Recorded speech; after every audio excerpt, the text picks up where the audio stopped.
អ្នកឆ្នាំទាំង4ជាកូនល្អនាំសំណាងដល់ក្រុមគ្រួសារហោរាសាស្ត្របាននិយាយថាអ្នកកើតក្នុងឆ្នាំទាំង4នេះមានវាសនាល្អមានទ្រព្យសម្បត្តិនិងលាភសំណាងពីទេវតានៃទ្រព្យដូច្នេះហើយមនុស្សទាំងនេះកាន់តែចាស់កាន់តែសំណាងហើយយុវវ័យរបស់ពួកគេក៏នាំលាភស្ដុកស្ដំដល់ក្រុមគ្រួសារផងដែរ1ឆ្នាំម្សាញ់ហោរាសាស្ត្របានឲ្យដឹងថាអ្នកកើតឆ្នាំម្សាញ់ជាមនុស្សឆ្លាតណាស់ទោះទៅណាមកណាក៏សង្កេតមើលដោយប្រយ័ត្នប្រយែងនិងប្រមូលបទពិសោធន៍អរគុណចំពោះរឿងនេះពួកគេអាចកែមកអស់ខ្លួនឯងនិងរឹងមាំពីមួយថ្ងៃទៅមួយថ្ងៃអ្នកកើតឆ្នាំម្សាញ់មានចិត្តម៉ត់ចត់ធ្វើការត្រូវកន្លែងនិងមានទំនួលខុសត្រូវក្នុងគ្រួសារនៅពេលដែលមនុស្សជាទីស្រឡាញ់មានបញ្ហាមនុស្សទាំងនេះនឹងក្រោកឈរឡើងដើម្បីជួយជ្រោមជ្រែងមនុស្សក្បែរខ្លួនដោយសារតែអ្នកកើតឆ្នាំម្សាញ់តែងតែមានអ្នករាល់គ្នាស្រឡាញ់រាប់អានហោរាសាស្ត្របានឲ្យដឹងថាអ្នកឆ្នាំម្សាញ់រាសីឡើងខ្ពស់ត្រដែតចុងក្រោយក៏កាន់តែរលូនមនុស្សទាំងនេះធ្វើយ៉ាងណាក៏មានសុភាពបុរសនាំផ្លូវឆ្នាំម្សាញ់ជាទ្រព្យនាំលាភសំណាងនិងក្តីសង្ឃឹមដល់គ្រួសារ2ឆ្នាំមមែអ្នកកើតឆ្នាំពពែមានចរិតស្លូតបូតមានចិត្តសប្បុរសចេះស្រឡាញ់និងមានចិត្តជួយមនុស្សក្បែរខ្លួនពួកគេមានចិត្តសប្បុរស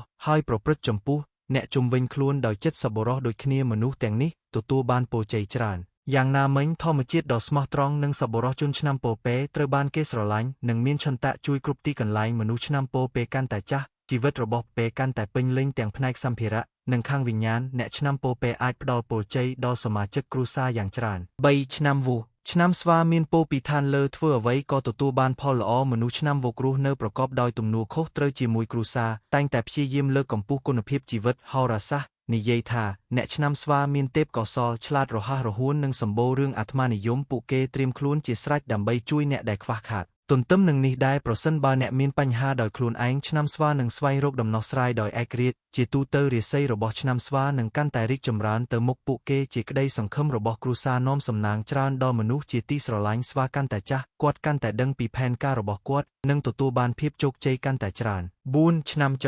ឆ្នាំចមានចរិតនិងណូមានស្ថិរភាពនៅក្នុងគ្រួសារពួកគេដើរតួនាទីយ៉ាងសំខាន់ឆ្នាំច្រនេះតែងតែត្រៀមខ្លួនជួយមនុស្សក្បែរខ្លួនអស់ពីចិត្តសំបីតែលះបង់ប្រយោជន៍ខ្លួនដើម្បីជួយគ្រួសារក៏គេសុខចិត្តដែរឆ្នាំចសំខាន់ចំពោះភាពជឿទុកចិត្តបើនិយាយហើយច្បាស់ជាសម្រាប់ឆ្លងកាត់ការលំបាកជាច្រើនក្នុងជីវិតមនុស្សនេះបានប្រមូលនៅបទពិសោធន៍កាន់តែច្រើនឡើងដើម្បីមានភាពចាស់ទុំនិងល្អឥតខ្ចោះហោរាសាស្ត្រចែងថាអ្នកកាន់តែចាស់រាសីឆ្នាំចរាសីឡើងខ្ពស់ត្រដែតមនុស្សឆ្នាំចមិនត្រឹមតែបង្កើតអាជីពសម្រាប់ខ្លួនឯងប៉ុណ្ណោះទេប៉ុន្តែថែមទាំងជួយសមាជិកគ្រួសាររបស់ពួកគេនិងលើកកម្ពស់គុណភាពជីវិតរបស់ពួកគេផងដែរ